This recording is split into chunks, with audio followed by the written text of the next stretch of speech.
अंतरात्मा में स्थायी भाव को प्राप्त हो गया।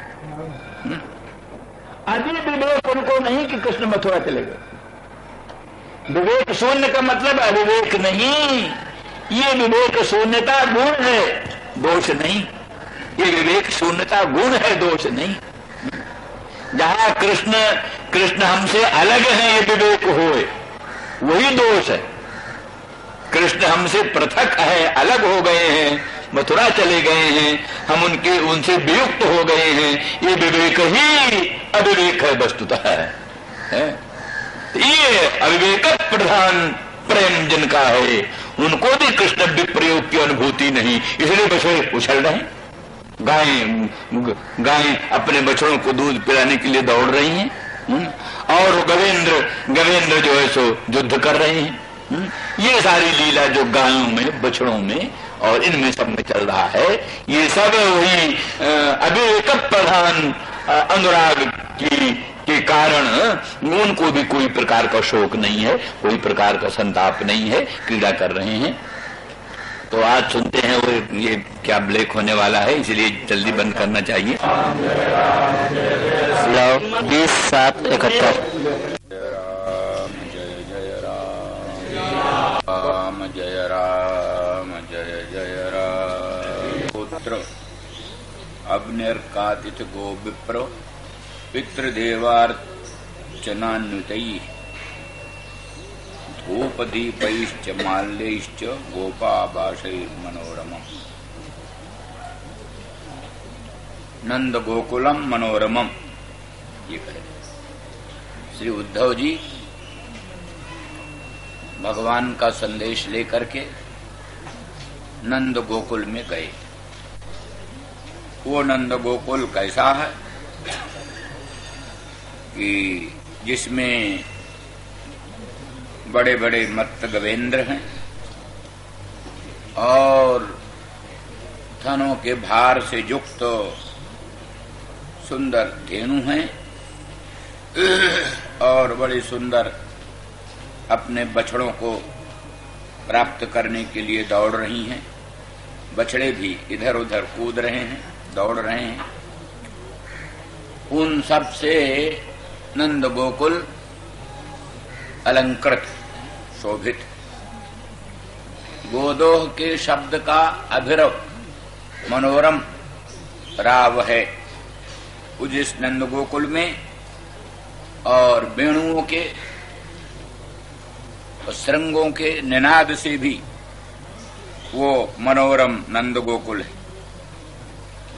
और श्री राम, श्री बलराम और भगवान कृष्ण के मंगलमय परम पवित्र चरित्रों को, कर्मों को गान करती हुई दिव्य अलंकारों से अलंकृत गोपांगनाओं और दिव्य अलंकारों से अलंकृत गोपों के द्वारा वो नंद गोकुल अलंकृत है, सुशोभित।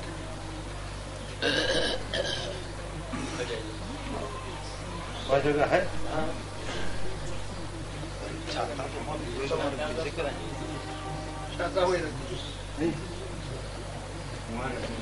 और उसी में आइए, चलिए आइए। अग्निर्कातिथि गो विप्रो पितृदेवार्चनान्वितैः।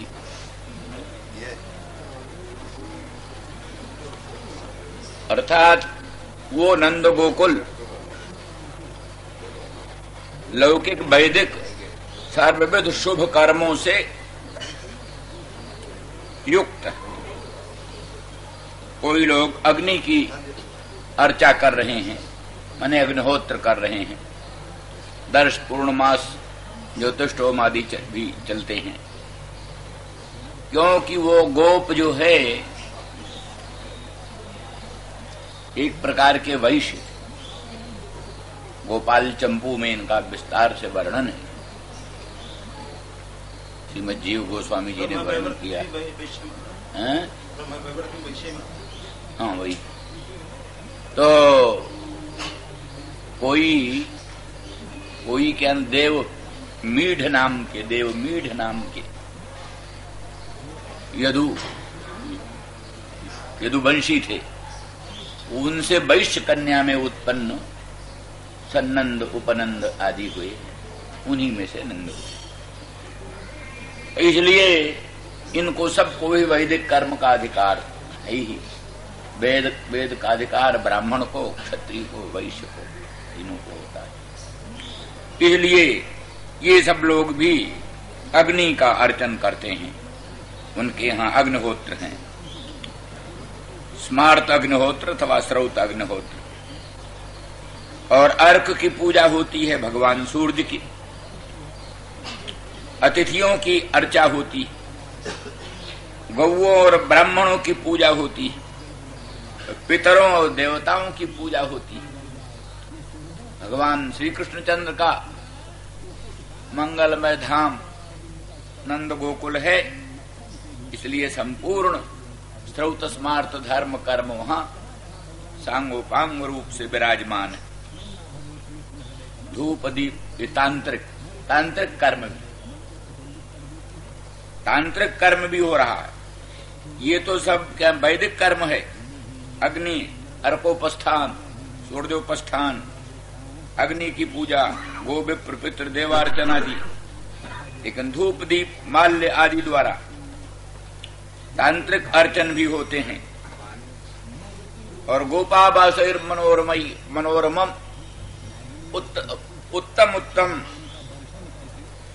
जो बड़े बड़े गोप हैं उनके जो आवास हैं, निवास स्थान, उत्तम ग्रह, उनके द्वारा मनोरम है।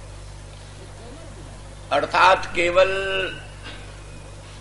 ये नहीं कि आभीर पल्ली मात्र। आभीर पल्ली में जैसे कुछ घोष छोटे छोटे कुटीर होते हैं, वैसा ही नहीं था। माने विशिष्ट विशिष्ट गोपावास थे, उन सब से वो अलंकृत था। क्योंकि नंद बाबा के अनंत धन धान्य था, अनंत रत्न, अनंत मणि, अनंत प्रकार के हीरक आदि आगे वर्णन आएगा। ये भी इच्छा थी नंद बाबा को कि कम से कम श्री कृष्ण यहाँ आए और हम दोनों नंद यशोदा हैं। हमारे देहांत होने के बाद हमारी इस अपार संपत्ति का अधिकारी कौन है? इसलिए ये अपरिगणित जो हमारा गोधन है, तो वहां वर्णन है, क्या नाम, कृष्ण वत्सैर असंख्यातैर ज्योति कृत सुवत्सकान। जिस समय भगवान बछड़ा चराते थे, गाय नहीं, बछड़ों को चराते थे, तो उस समय बहुत से ग्वाल बाल अपने बछड़ों को श्री कृष्ण के बछड़ों में मिलाकर बछड़ों को चराने चलते थे। वहां का वर्णन है, क्या नाम है, कृष्ण वत्सैर असंख्यातैर। भगवान कृष्ण के बछड़े असंख्यात थे, जिनकी कोई गिनती नहीं। और एक एक ग्वाल बाल के बछड़े कितने थे? वहां लिखा स्वान स्वान सहस्रो परिसंख्यान्वितान, 1000 से अधिक संख्या वाले, 1000 से अधिक संख्या वाले अपने अपने बछड़ों को श्री कृष्ण के असंख्यात बछड़ों के साथ मिलाकर कृष्ण के साथ वत्सचारण के लिए ग्वाल बाल चलते। तैतावता ग्वाल बाल भी अपरिगणित थे, अपरिगणित ग्वाल बाल और उनके सहस्र से अधिक संख्या वाले बछड़े, और उन सब बछड़ों को लेकर के कृष्ण के असंख्यात बछड़ों के साथ मिला करके वत्सचारण के लिए। अब इन सब बातों का समाधान हमने कई बार कर दिया है कि इतने सब चीज छोटे से ब्रज में कैसे हो सकती है। इतनी गाय, इतने बछड़े, इतना गोपों की संख्या, इतने गोपियों की संख्या कैसे बन सकती है? तो स्वल्प काल में महान काल का अंतर्भाव, स्वल्प देश में महान देश का अंतर्भाव, ये जोगज शक्ति से संभव है। इसलिए भगवान की जो मंगलमयी योग माया शक्ति के द्वारा, जैसे प्रहर चतुष्टयवती एक रात्रि के भीतर अनंत कोटि ब्राह्मी रात्रियों का सन्निवेश योग माया ने किया है। वैसे तो 4 पहर की रात्रि, प्रहर चतुष्टयवती एक रात्रि, लेकिन उसमें कोटि कोटि अनंत अनंत ब्राह्मी रात्रियों का सन्निवेश हुआ है, उसमें रासलीला संपन्न हुई है। तो जैसे योग वाशिष्ठ में वो कथा है, लवण राजा के नेत्र निमीलन काल मात्र में 100 वर्ष की अनुभूति हुई, 100 वर्ष का पूरा दृश्य उसने अनुभव किया है। इधर व्यवहारिक जगत में एक नेत्र का निमीलन मात्र हुआ, पलक पड़ी है, पलक पड़ी है और खुली है। इतने ही में वो देखता है कि 100 वर्ष का भीषण दृश्य देख करके आया, कांपने लगा। वशिष्ठ ने कहा वो सत्य भी है, तुम्हारा स्वप्न नहीं, सत्य भी है। जाकर दिखाया था वही 100 वर्ष के जीवन के जो अवशेष हैं, उसके पुत्र पौत्र आदि उन सब का दर्शन कराया है, तब देखा है तो सही बात। तो इसलिए अल्पकाल में महान काल का अंतर्भाव।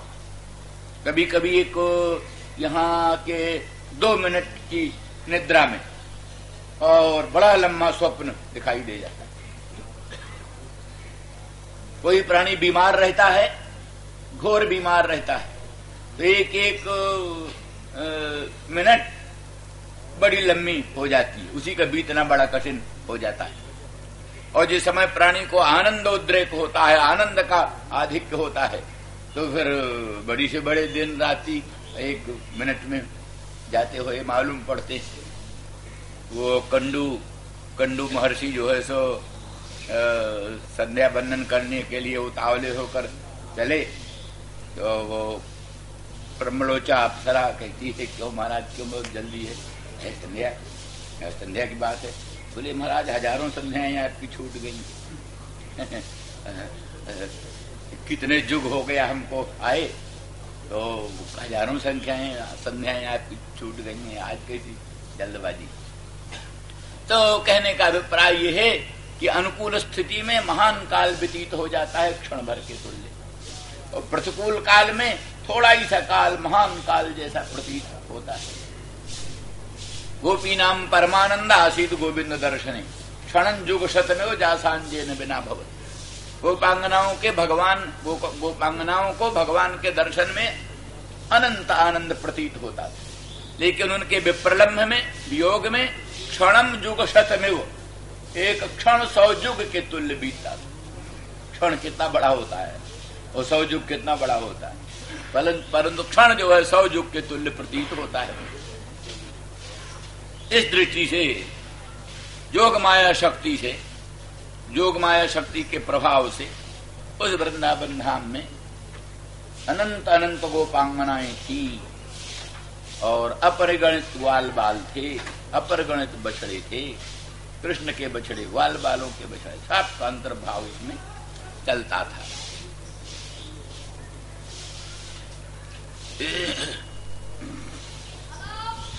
क्योंकि साधारणी कथा नहीं, लीला साधारणी नहीं है, समझ कर चलना चाहिए। अनंत कोटि ब्रह्मांड नायक परमात्मा साक्षात परब्रह्म श्री कृष्ण, और जन्म जन्मांतर के, जुग जुगांतर के, देश देशांतर के भक्त लोग ब्रज में उन श्री कृष्ण के माधुर्य रस का अनुभव करने के लिए आए थे। किनको रोका जाए तुम बताओ? तो इसी परिस्थिति में सबका सन्निवेश, भगवान के ब्रज में सबका सन्निवेश, जो आए।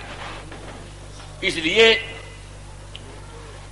अपरिगणित ग्वाल बालों का होना, अपरिगणित बछड़ों का होना, अपरिगणित गायों का होना, अपरिगणित गोपांगनाओं का होना, ये सब कुछ संगत, असंगत नहीं।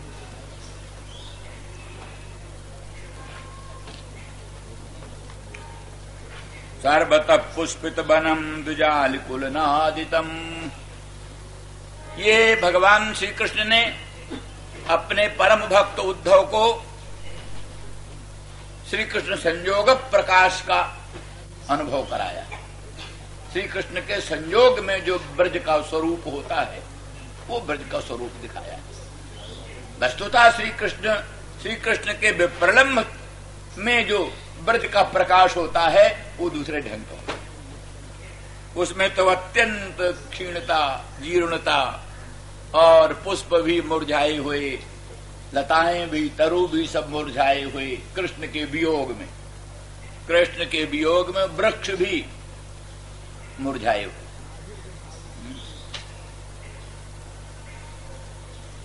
ऐसे राम के वियोग में महर्षि वाल्मीकि ने वर्णन किया, अपि वृक्षा परिम्लाना सपुष्पांकुर कोरकाहा।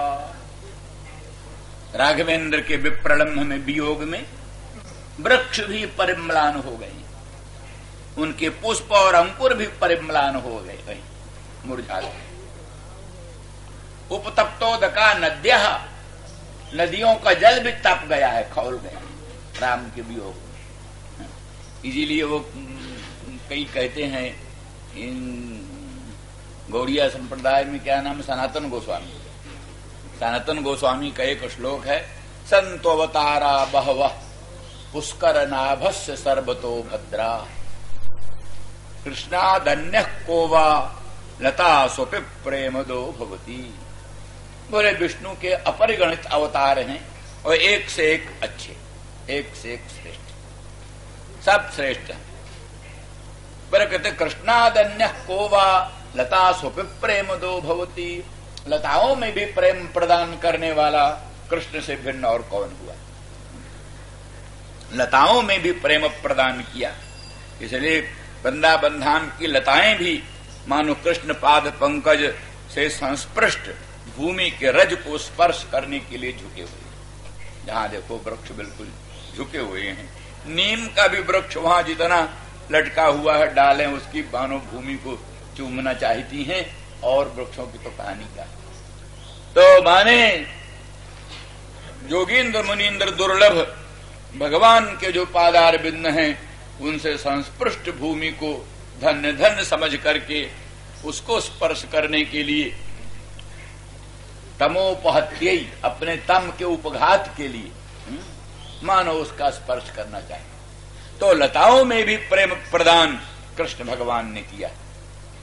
ठीक है, उनकी भावना बड़ी उत्तम है, लेकिन वाल्मीकि रामायण में देखो तो राम में भी वही चमत्कार है, वही चमत्कार राम में भी। इसलिए राम के विप्रलम्भ में उपतप्तोदका नद्यः, नदियों का जल उपतप्त हो गया। अब वृक्षा परिम्लाना, वृक्ष भी परिम्लान हो गए हैं, उसके पुष्प और अंकुर सब के सब परिम्लान हो गए हैं।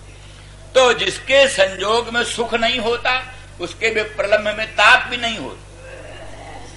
ये असाधारण संबंध होता है। जिसके सम्मेलन में सुख, उसी के विप्रलम्भ में ताप, जिसके विप्रलम्भ में ताप, उसके ही संप्रयोग में सुख।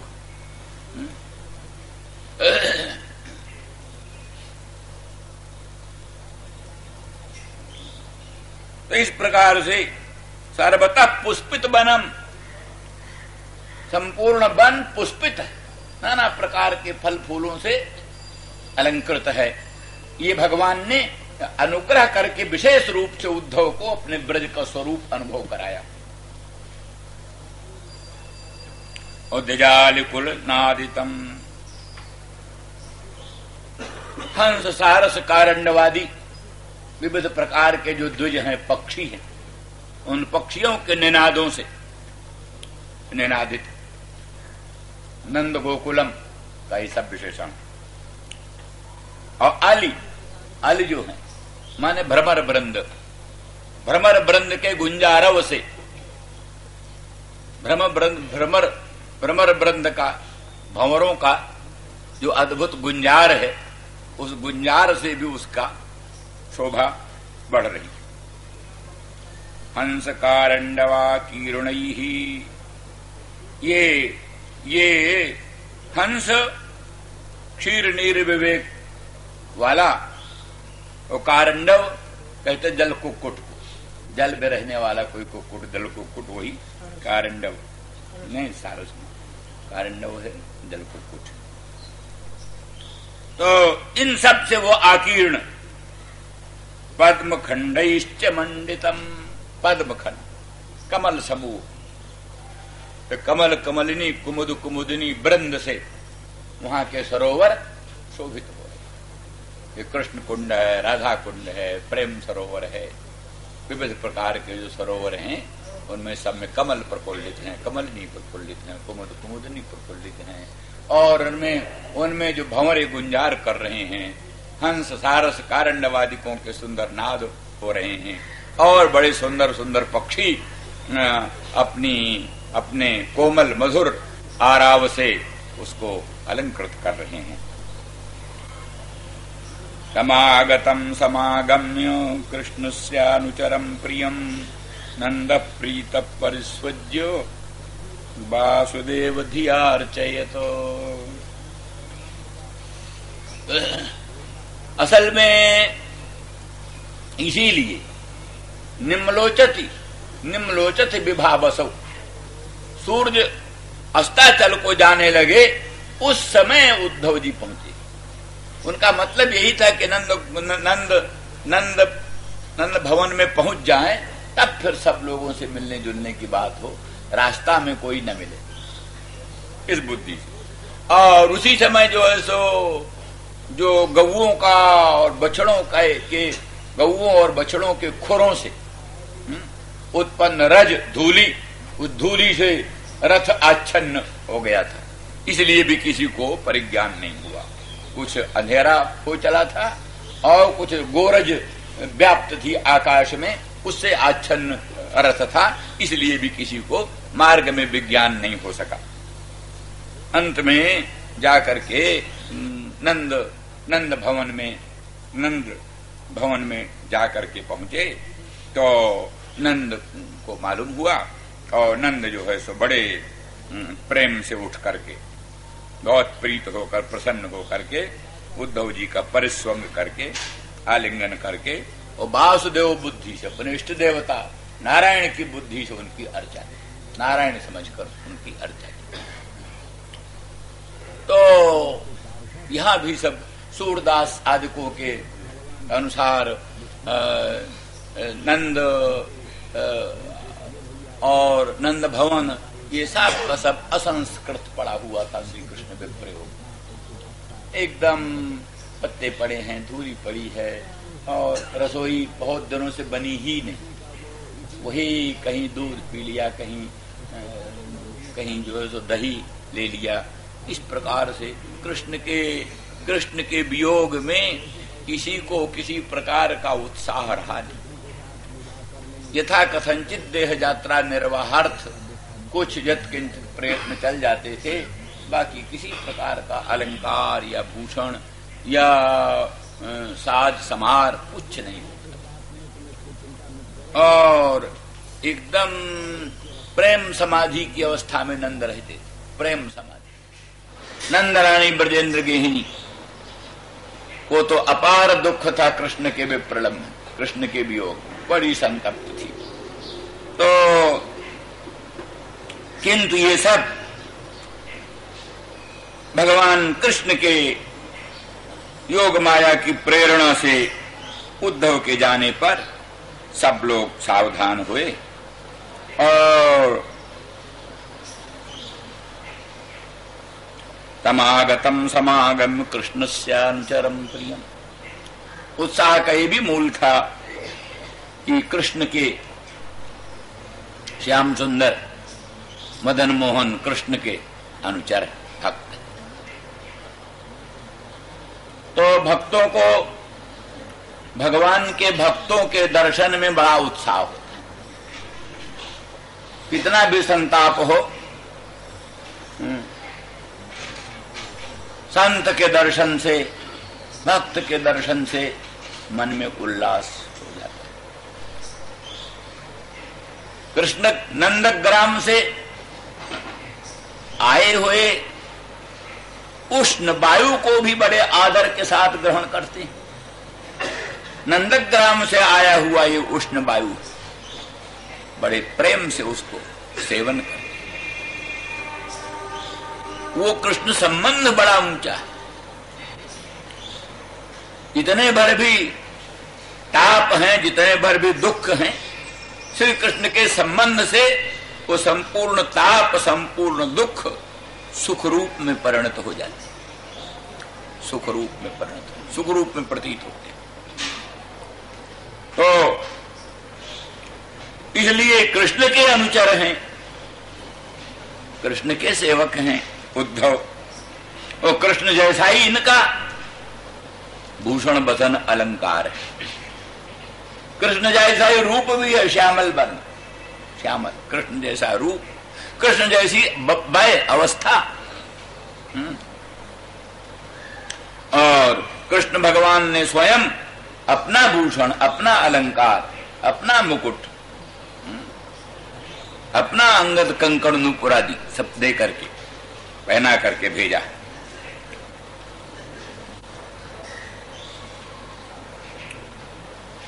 इसलिए कृष्ण से अनुचरम अतएव प्रियम, कृष्ण के अनुचर हैं इसलिए परम प्रिय। कृष्ण की कुछ वार्ता सुनाएंगे, कृष्ण की चर्चा सुनाएंगे, इस आशा से मन में उल्लास हुआ और नंद जी प्रसन्न हो गए। प्रसन्न होकर के उठे और उद्धव जी का परिसंग किया और वासुदेव बुद्धि से उनका अर्चा किया। अर्घ्यपाद्य मधुपर्क आदि दे करके यथायोग्य सम्मान किया। और भोजितम परमान्नेन संविष्टम कशिपौ सुखम गतश्रमं परज प्रच्छत पाद सम्माहनादि भी। और परमान्न जो है पायस, पायस से उनको भोजन कराया। क्या परमान्न का ये भी अर्थ है उत्तमोत्तम अन्न का नाम भी परमान्न है। उत्तमोत्तम और विविध प्रकार का मधुर मनोहर पक्वान्न निर्माण करके श्री उद्धव जी को अर्पित किया। और उद्धव जी उस परमान्न से तृप्त हुए और एक बहुत सुंदर जो कशपू है शैया, सुंदर शैया कोमल, उस पर संविष्टाम, उस पर अपना लेट गए और सुखपूर्वक विश्राम किया। गतश्रमाम, और उस समय में गतश्रम हुई। संपूर्ण श्रम जो है थकावट, मार्ग की थकावट दूर हो। तब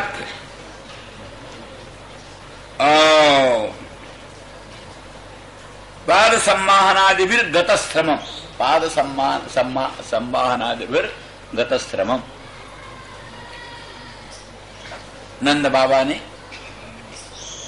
अपने भृत्यों को नियुक्त किया इनका पाद सम्मान पर। अवस्था के अनुरूप स्वयं पाद सम्मान नहीं किया ऐसा समझना चाहिए, किंतु अपने भृत्यों को नियुक्त किया और पाद सम्मान आदि करके और उनकी थकावट सब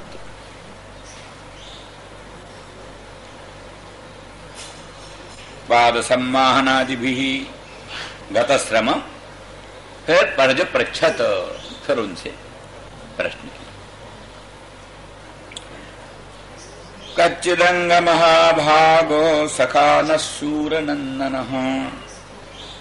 आस्ति कुशल्यपत्याद्यैर्युक्तो मुक्त सुहृद्व्रत। कच्चिदंग महाभाग, हे अंग, उद्धव जी, हे अंग, कच्चित अपि, क्या हमारे सखा सूरनंदन, सूरसेन के पुत्र वसुदेव शौरी, हमारे सखा कृष्ण का माने क्या नाम है, नंद का, वसुदेव का सख्य बड़ा प्राचीन। इसीलिए उसी विश्वास पर, उसी विश्रम्भ पर अपने पुत्र श्री कृष्ण को नंद भवन में जाकर रखा और नंद भवन में उत्पन्न भगवती नंद गोपगृहे जाता यशोदा गर्भ संभवा ततस्तौ नाशयिष्यामि विंध्याचल निवासिनी।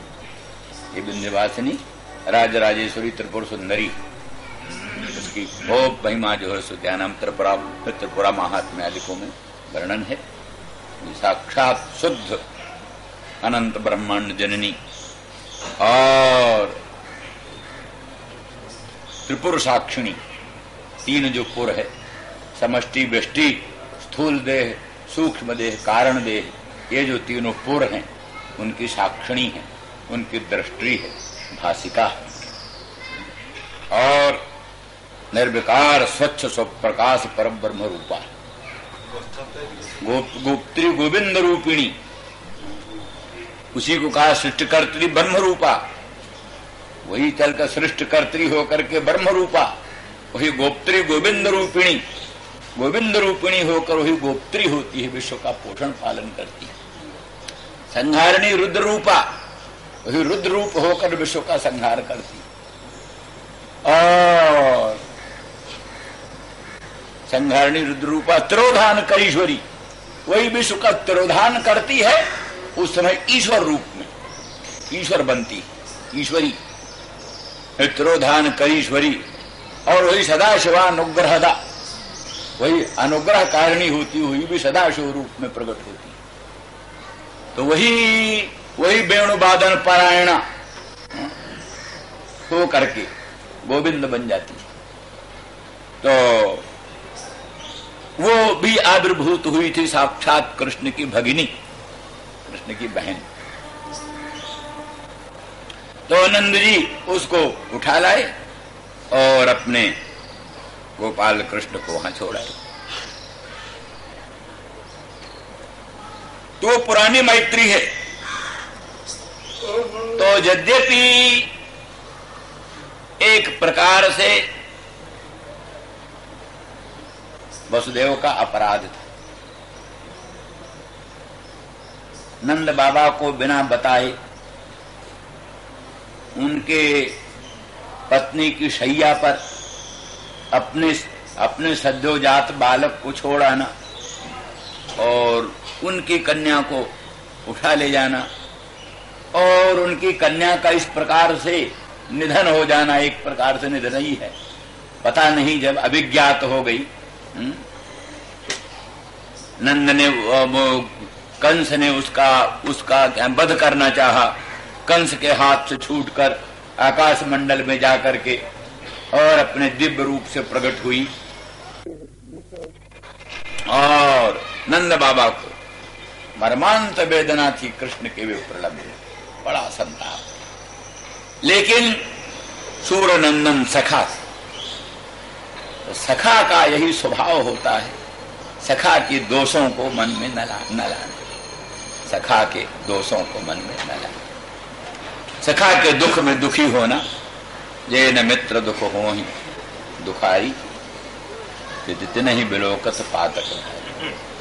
और एकदम अभिन्न हृदय, कहते सखा अभिन्न हृदय होता है, उसके सुख दुख को अपना सुख दुख मानना और उसके अपराधों को अपना अपराध जैसा समझ करके, अपना अपराध जैसा समझ करके अपने अपराध को क्षमा करने के लिए किसी दूसरे की सिफारिश की अपेक्षा नहीं होती। दूसरा कोई सिफारिश करे तो अपने अपराध को क्षमा करें, इसकी जरूरत नहीं होती। बिना किसी की सिफारिश किए ही हम अपने अपराधों को क्षमा कर लिया करते। ऐसे ही अपने मित्र के अपराधों को भी इस दृष्टि से नंद बाबा ने वसुदेव के उन दोषों को मन में न लाते हुए और बड़े प्रेम से पहला प्रश्न जो है कृष्ण के संबंध में नहीं किया। पहला प्रश्न जो है यही किया, कच्च दंग महाभाग सखा न सूरनंदन, हमारे सखा सूरनंदन महाभाग वसुदेव, वो कहते कुशली आस्ते, वो कुशली है, प्रसन्न है। अपत्यादेर युक्ता, अब तो अपने पुत्र आदिकों से युक्त हो गए हैं। माने बलराम भी यही थे नंद गोकुल में और कृष्ण भी यही नंद गोकुल में थे। तो अब दोनों ही पुत्र पहुंच गए और रोहिणी भी पहुंच गई। अपत्यादेर व्रत और अपत्यादेर युक्ता और मुक्ता, बंधन से विमुक्त हो गए। कृष्ण ने जाकर के उनकी हथकड़ी बेड़ी खोल दी, कारागार में बंद थे, वो कारागार से उनको निकाल कर हथकड़ी बेड़ी खोल कर और इस प्रकार से मुक्त हो गए, अपत्यादि से युक्त हो गए और सुहृद व्रता, अपने विविध प्रकार के सुहृदों से मित्रों से व्रत परिव्रत हो करके, और हमारे सखा सूरनंदन अब तो कुशली हैं, प्रसन्न हैं। दृष्टिया कंसो हतः पापः सानुगस्वेन पापमना। कुछ आशंका हुई, किसी तरह से आशंका हो सकती थी कि कंस का वध कृष्ण के द्वारा अनुचित था, अपने मामा का ही वध करना अनुचित था, तो उसको कहते हैं कि नहीं, दृष्टिया कंसो हतः पापः, कंस तो पापी था और उसका मारा जाना तो हर्षदायक है, बहुत अच्छा हुआ, वह कंस पापी मारा गया। सानुगः उसके जो चाबूर मुष्टिक और आदि जो बड़े बड़े संगी साथी थे वो सब के साथ मारा गया कंस। ये बहुत अच्छा काम हुआ। वो कैसा मारा गया? कृष्ण ने ही नहीं मारा, तो स्वेन पापमना हतः, वो तो अपने पापमाई से मारा गया, उसके ही पापमा ने उसको मार दिया। यही मंदोदरी विलाप करती हुई कहती है कि हे पतिदेव, आज जो आपने बड़े इंद्र पर विजय प्राप्त किया, कुबेर पर विजय प्राप्त किया, जमराज पर विजय प्राप्त किया, आज आप राम के बाणों से विदीर्ण होकर रणांगण की धरती में सो रहे हैं। यह कैसी विचित्र विधि की विडंबना है। फिर कहती है नहीं पतिदेव, आप राम के बाणों से नहीं मारे गए, इंद्रियैरेव निर्जितः, आपकी इंद्रियों ने ही आपको तो पुराना बैर संभाल कर आपको विजित करके रणांगण में गिराया, क्योंकि आप जब जितेंद्री थे तब तो आपने इंद्र वरुण कुबेर सबको जीता, और जब आप अजितेंद्री हो गए और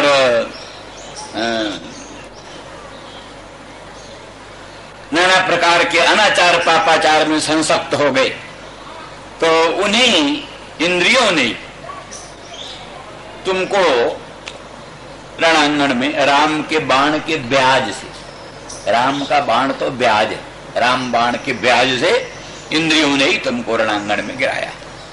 तो इस प्रकार से मुख्य बात है, पापमना हता स्वेन पापमना हतः, कंस अपने पापमा से ही नष्ट हुआ। साधूनाम धर्मशीलानाम जदूनाम दुष्ट जस सदा, क्योंकि सर्वदा धर्मशील जो जदू हैं, जदुवंशीय धर्मशील हैं, उनसे सदा द्वेष करता था, सदा ही उनका विनाश करने पर उद्यत रहता था, तुला रहता था। राम विमुख हाल तो रानुकुल कौरवन। इस प्रकार से वही ये जो उसने अनाचार पापाचार किया, साधुओं का द्रोह किया, उन्हीं सब हेतुओं से वो मारा गया। अब आते हैं वही जो अधिक धैर्य नहीं रहा, अब उस बात को छोड़ करके कृष्ण का प्रश्न किया। अपिस्मरते न कृष्णो मातरं सुहृद सखीन। ए अंग उद्धव, क्या श्री कृष्ण कभी हम लोगों का स्मरण करते थे? ना ये है क्या बहुवचन, माने हम नंद सन्नंद उपनंद आदि जो वृद्ध लोग हैं, हम वृद्धों का कभी कृष्ण स्मरण करते हैं? अपिस्मरते न कृष्णो, और अपनी मां यशोदा को भी कभी स्मरण करते हैं? यहां एक ही वचन दिया, क्योंकि वो यशोदा अत्यंत कातर थी, उसका विलक्षण दुख देख करके प्रथम दृष्टि उस पर गई, इसलिए अपनी मां को यशोदा को स्मरण करते हैं।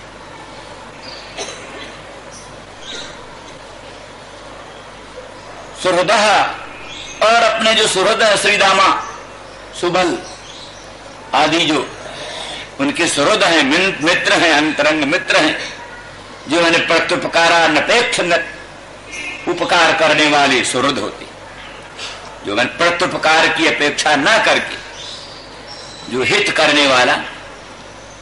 कई लोग तो हित करते हैं लेकिन अपेक्षा रखते हैं, इनसे भी हमारा हित हो।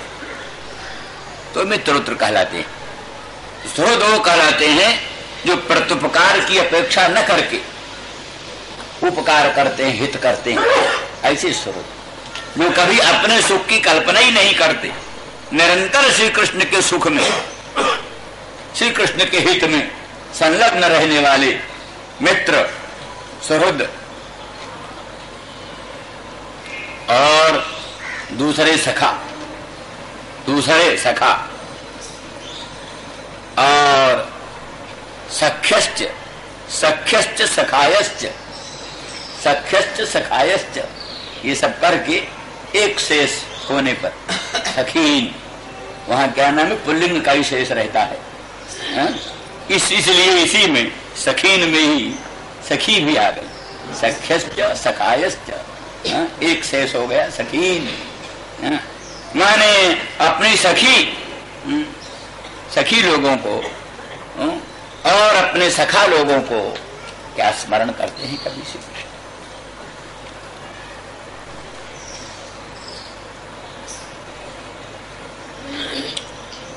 गोपान इतर गोपों को, अब ब्रजम संपूर्ण ब्रज कैसा, आत्मनाथम, आत्मा श्री कृष्ण एव नाथो जेषाम यस्य, आत्मा श्री कृष्ण एव नाथो यस्य तम आत्मनाथम, जिनके नाथ कृष्ण ही, आत्मा माने स्वयं, आत्मा माने स्वयं, स्वयं कृष्ण ही, वो स्वयं है नाथ, जिस ब्रज के, उस ब्रज को क्या स्मरण करते हैं, भूल तो नहीं गए। एतावता ये निश्चित होता है कि और जगह तो कोई कोई व्यक्ति भक्त होते, कोई कोई कुल भक्त होता है, परंतु यहां तो ब्रज सारा का सारा ब्रज भगवान को ही अपना सर्वस्व मानता है। श्री कृष्णचंद्र परमानंद कंद मदन मोहन को ही अपना सर्वस्व मानता है। ब्रज कहने का मतलब ये हुआ कि जड़ चेतन सब, जड़ चेतन सभी कृष्ण को ही अपना सर्वस्व मानता है।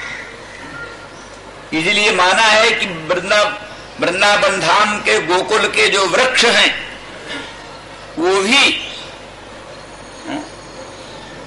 कोई विशेष ऋषि महर्षि जोगींद्र मुनीन्द्र अमलात्मा परमहंस ही हैं, किसी रूप में प्रकट, कोई वृक्ष रूप में प्रकट।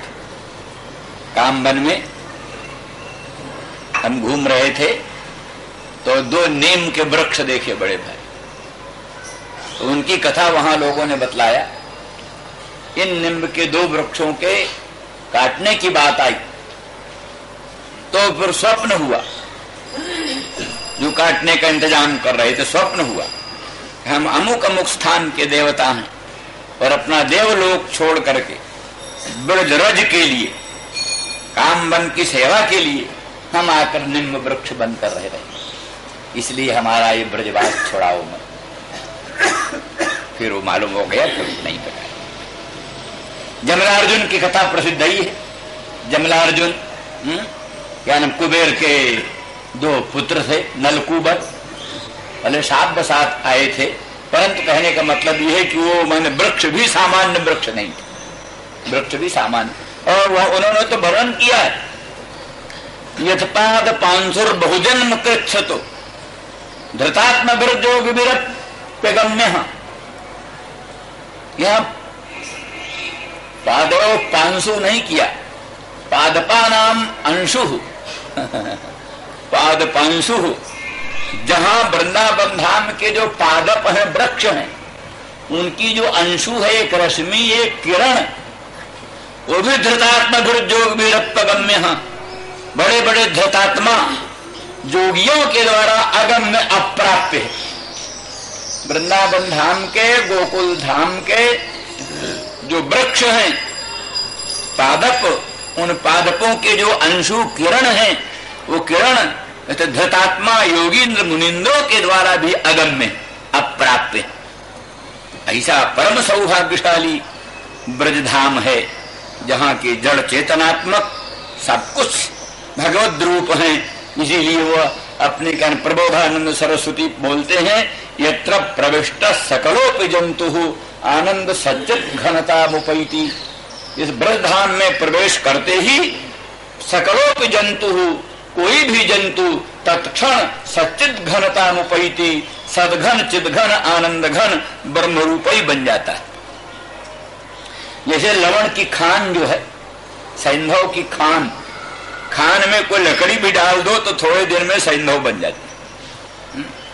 जो चीज डाल दोगे सैंधव की खान में वो सैंधव बन जाती है। ऐसे ब्रजधाम ये सच्चिदानंद घन धाम है।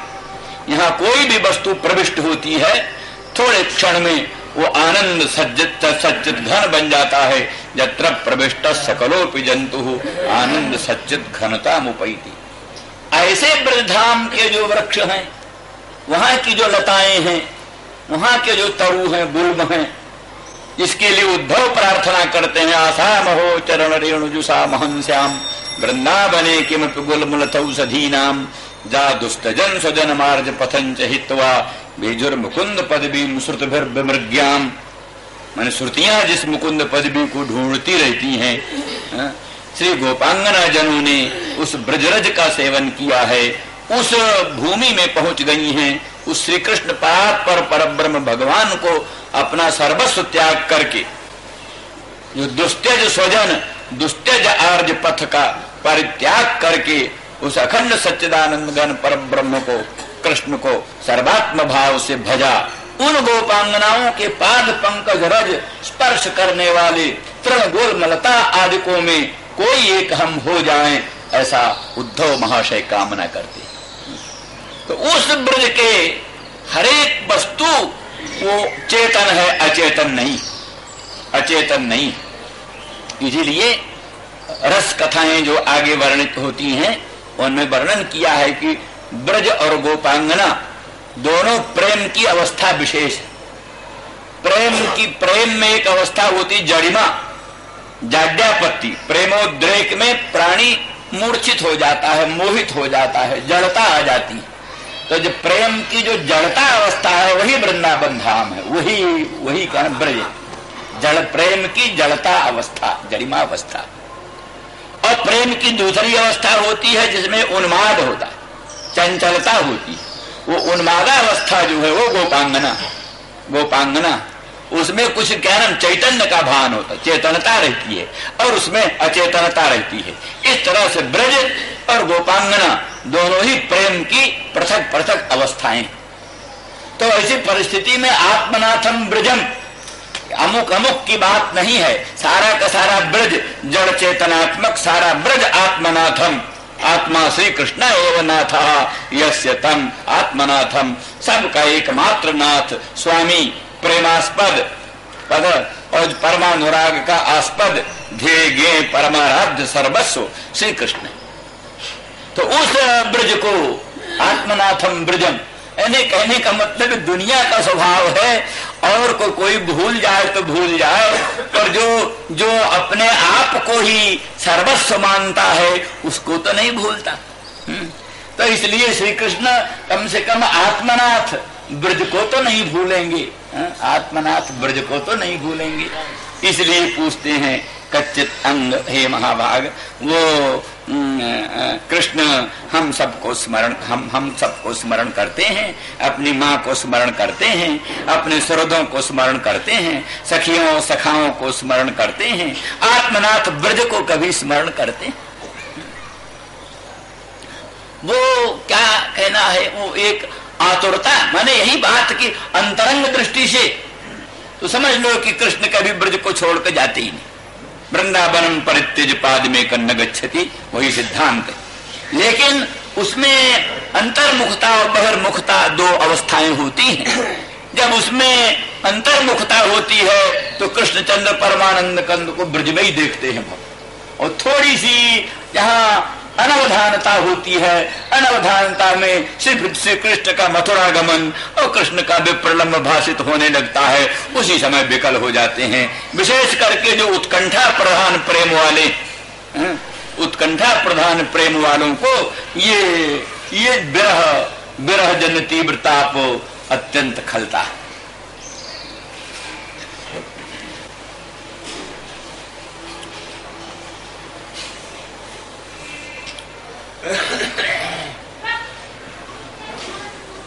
गाओ वृंदावनं गिरिम, और गाय, गाओ माने गाह, गाह के अर्थ में गावा, द्वितीया से बनी। उन गौओं को स्मरण करते जिनको चराते रहे, जिनके साथ रहते थे। गोपांगनाओं के संवाद में गोपांगना कहती हैं, सखी तुम, कहते हैं श्याम सुंदर तुम इतना दान लेते हो, रज दान लेते हो, तो कुछ दान पुण्य भी करते हो कि नहीं? कोई दान बहुत ले और कोई शुभ कर्म न करे, गंगा स्नान न करे, तो दान से उसकी शक्ति क्षीण हो जाती। तुम हमसे दध दान लेते हो तो इसके बदले में तुम कुछ करते हो? तो कृष्ण कहते हैं सखी हम गौओं का नाम जपते, गौरी धूमरी गंगे जमुने, गौओं का नाम जपते और गोरज गंगा में स्नान करते, गौओं के पीछे पीछे चलते हैं और गौओं बछड़ों के खोरों से जो धूली उड़ती है उसी धूली से हम स्नान कर लेते हैं। ये हम गोरज गंगा में स्नान करते हैं और गौओं का पवित्र नाम जपते हैं। इससे हमारा सब दान प्रतिग्रह जितना भर भी सब हजम हो जाता है। तो उन गौओं जिनका आप नाम जपते थे, जिनके गोरज गंगा में आप स्नान करते थे, एकदम भूल गए। कृष्ण उनको स्मरण करते हैं क्या? जिनमें इतना प्रेम के नंगे पांव चलते हैं कृष्ण, नंगे पांव। क्या नंद बाबा के घर में पादक त्राण नहीं था, पादुका नहीं थी? अनंत धन धान्य था, ब्रज सर्व समृद्धिमान, ब्रज सर्व समृद्धि संपन्न था। श्रेत इंदिरा, इंदिरा लक्ष्मी वैकुंठ धाम में तो सेव्या थी, तो यहां श्रेते कर्ता में प्रत्यय, कर्ता में प्रत्यय माने सेविका, वैकुंठ धाम की सेव्या, वैकुंठ की अधिष्ठात्री महालक्ष्मी वैकुंठ धाम की सेव्या। अत ब्रजे तो सा श्रेते सेवते, ब्रज में तो सेवा करती, सेविका बनकर रहती है। तो जहां लक्ष्मी सेविका बनकर रहती है वहां धन धान्य की कमी। अनंत रत्न, अनंत हीरक, दिव्य दिव्य चिंतामणि, अपरिगणित चिंतामणि, अपरिगणित हीरक, अपरिगणित नाना प्रकार के रत्न नंद बाबा के घर में थे। इसलिए नंद बाबा की इच्छा थी एक बार कृष्ण आए, हमारी संपत्ति के उत्तराधिकारी बने और सब कुछ लेकर के जहां चाहे वहां रहें, एक बार आ जाए, एक बार आ जाए, ये इच्छा थी। तो इसलिए समृद्धि की कमी नहीं, लेकिन कृष्ण नंगे पांव चलते। वो पांगना कहती चल से जद ब्रजात चारयन पशून नलिन सुंदरम नाथ ते पदम शैलतृणांकुरई सीदती नः कलिलताम मनः कांत गच्छति। चल से जद ब्रजात चारयन पशून, गौओं को बछड़ों को चराने के लिए आप ब्रज से गोकुल से निकलकर वन में जाते हैं। जलसी जद ब्रजात चारयन पशु नलिन सुंदरम नाथ ते पदम, हे नाथ आपका चरणारविंद नलिना दप्यत सुंदरम, नलिन जो कमल है उससे भी अत्यधिक सुंदर है। नलिन की जो सुंदरता है, आभा प्रभा कांति है, वो उसके सामने तुच्छ। इसलिए नलिन से भी अति सुंदर, कमल की कोमल पाखुड़ी से भी कोटि गुणित अधिक सुकोमल आपका चरणारविंद। उस चरणारविंद से आप उन गौओं बछड़ों के पीछे पीछे वृंदावन धाम में उनको चराने के लिए चलते हैं। यत्ते सुजात चरणाम्बुरुहं स्तनेषु भीताशनैः प्रिय दधीमहि कर्कशेषु तेनाटवी मठसि तद व्यथते न किंस्वित् कूर्पादिभिर्भ्रमति धीर भवदायुषान्न।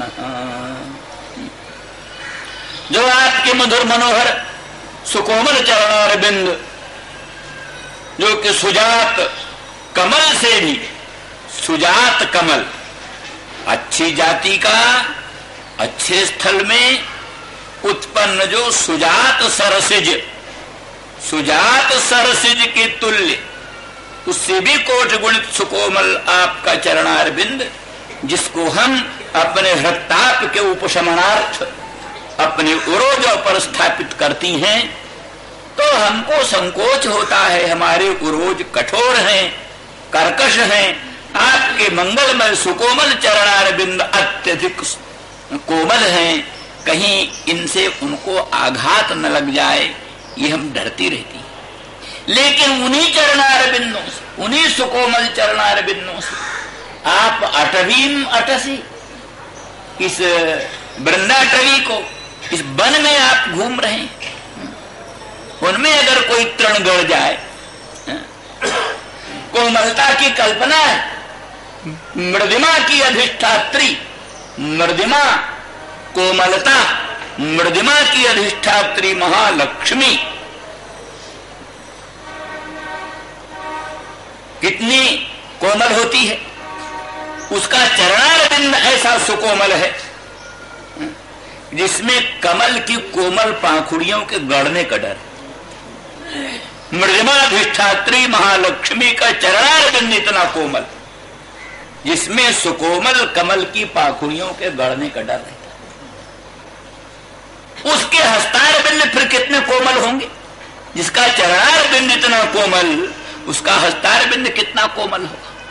वो मृदिमाधिष्ठात्री महालक्ष्मी अपने सुकोमल हस्तार बिंद से भगवान के चरणों को स्पर्श करने लगती है तो सकुचाती है, मेरे हाथ बड़े कठोर हैं, मेरे प्रियतम प्राणनाथ परम प्रेमास्पद प्रभु के चरणार बिंद बड़े कोमल हैं, कहीं मेरे हस्तार बिंद का आघात प्रभु के चरणों में न लगे। पाणिस्पर्शा क्षमाभ्याम।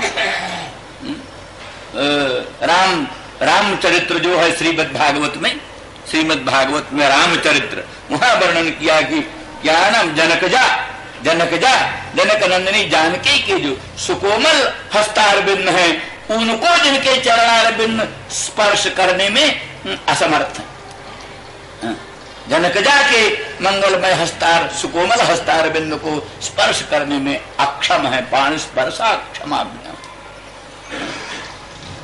और पुरुनी के चरणार बिंद को उधर बंदर जो है पांव दबाते हैं, बंदर और भालू पांव दबाते, वही सेवा करते हैं। कौन जंगल में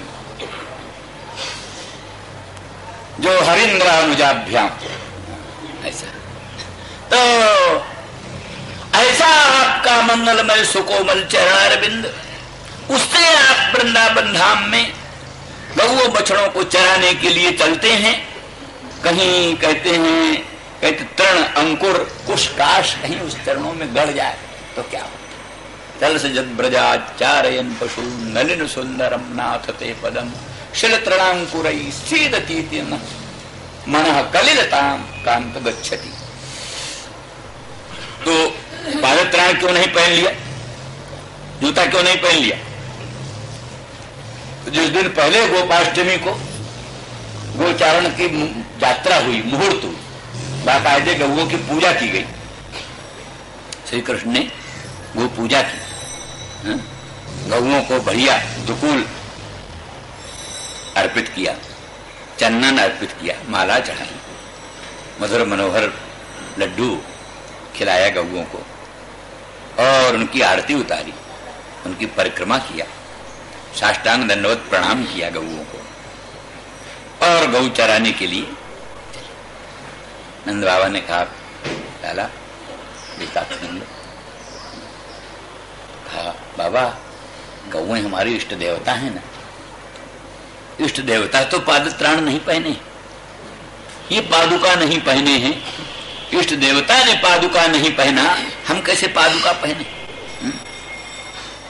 अरे इष्ट देवता तो नंगे पांव चल रहा है और सेवक जूता पहन के चले। भरतलाल कहते हैं, सिर भर जाऊं उचित असमोरा, सबते सेवक धर्म कठोरा। जिस रास्ता से रामचंद्र राघवेंद्र भगवान पदाती चले हैं, पांवों से चले हैं, हमको तो सिर के बल चलना चाहिए। जहां स्वामी के पादार बिंद का विन्यास हुआ वहां सेवक का शिरो विन्यास होना चाहिए, सेवक का सिर पड़ना चाहिए। चिरबल जाऊं उचित समोरा, सबते सेवक धर्म कठोरा, सेवक धर्म बड़ा कठोर होता है। तो श्री कृष्ण ने कहा हमारी गायें इष्ट देवता हैं और ये पादत्राण विहीन वन वन में चरने के लिए चलती हैं, हम पादत्राण पहन कर कैसे चले? इसलिए भगवान पादत्राण विहीन हो करके वृंदावन धाम में चलते थे। इसलिए वृंदावन धाम की महिमा को जोगींद्र मुनीन्द्र अमलात्मा परमहंस वर्णन करते करते अघाते नहीं। गोलोक के देवता भी वृंदावन धाम की महिमा वर्णन करते। गोलोक धाम में भगवान क्या नंगे पांव चलते हैं? वैकुंठ धाम में भगवान नंगे पांव काहे को चले? लेकिन यहां तो हेतु है नंगे पांव चलने का। इसलिए वैकुंठ धाम की भूमि को भगवान के निरावरण चरणार बिंद का स्पर्श नहीं मिलता। गोलोक धाम की भूमि को भगवान के निरावरण चरणार बिंद का सीधा अव्यवहित व्यवधान शून्य चरणार बिंद का स्पर्श नहीं मिलता। अयोध्या धाम की भूमि को पादत्राण विहीन, पादुका विहीन, निरावरण चरण का स्पर्श नहीं होता। चित्रकूट की भूमि को हुआ, चित्रकूट की भूमि को हुआ, दंडकारण्य की भूमि को भगवान के पादार बिंद का निरावरण चरणार बिंद का स्पर्श हुआ। इसलिए विद्धन दंडक कंटकई, भगवान के चरणों में दंडक बन के कांटे चुभे। सपाद पल्लवम रामो यत स्मरताम हृदय विन्यस्य विद्धन दंडक कंटकई, सपाद पल्लवम रामो यात्मज्योतिरगात प्रभु। तो भक्त जन जो है, स्मरण करने वाले जो भक्त जन है, भक्त जनों के हृदय में भगवान ने अपने पाद पल्लव को स्थापित किया और साकेत धाम पधारे। वो पाद पल्लव कैसा था? बोले विद्धन दंडक कंटकई ही, दंडक बन के कांटे जिनमें चुभे। ऐसे पादार बिंद। वो इसीलिए कि भक्तों का ध्यान जाए कि भगवान के चरणार बिंद में दंडक कंटक क्यों विद्ध। मखमली गद्दे पर बैठे बैठे राम के चरणार बिंद का ध्यान कर लो। सिंहासनासीन राम के चरणार बिंद का हृदय में धारण कर लो। जनकजा के मंगलमयी शैया पर विराजमान रामचंद्र के चरणार बिंद का ध्यान कर लो। ये विद्धन दंडक कंटकई क्यों? इसका मतलब ये कि भक्त को ध्यान जाए हमारे राम दंडक वन में नंगे पांव क्यों चले? धर्म रक्षार्थ, गो ब्राह्मण रक्षणार्थ, दुष्ट दर्प दलनार्थ, रावण जैसे खरदूषण जैसे दैत्यों का दर्प दलन करने के लिए, गो ब्राह्मण की रक्षा के लिए और धर्म की संस्थापना के लिए, धर्म ग्लानि धर्मोत्थान मिटाने के लिए नंगे पांव भगवान दंडक वन में विचरे। गोपालन के लिए भगवान वृंदावन धाम में नंगे पांव चले। तो भक्तों को भी ध्यान देना चाहिए, हमारी गौएं कटे और हमारे भगवान नंगे पांव वृंदावन धाम में गौओं को चराया और हम उन गौओं की रक्षा को कुछ प्रयास न करें। ये भक्तों को ध्यान देना चाहिए। जिस काम के लिए भगवान के चरणार बिंद में कांटे चुभे, उस काम के लिए हमारे आंखों में भी कांटे चुभे, तो भी हमको पीछे पांव नहीं धरना चाहिए। इस बात को सुझाने के लिए ये भगवान भक्तों के हृदय में दंडक कंटक विद्ध चरणार बिंदों को भक्तों के हृदय में स्थापित किया। इन सब दृष्टियों से वो गौएं भगवान को परम प्रिय, जिनके चराने के लिए भगवान नंगे पांव पीछे पीछे चल, पांव पीछे पीछे चल, पांव पीछे पीछे चल, पांव पीछे पीछे चल, पांव पीछे पीछे चल, पांव पीछे पीछे चल, पांव पीछे पीछे चल,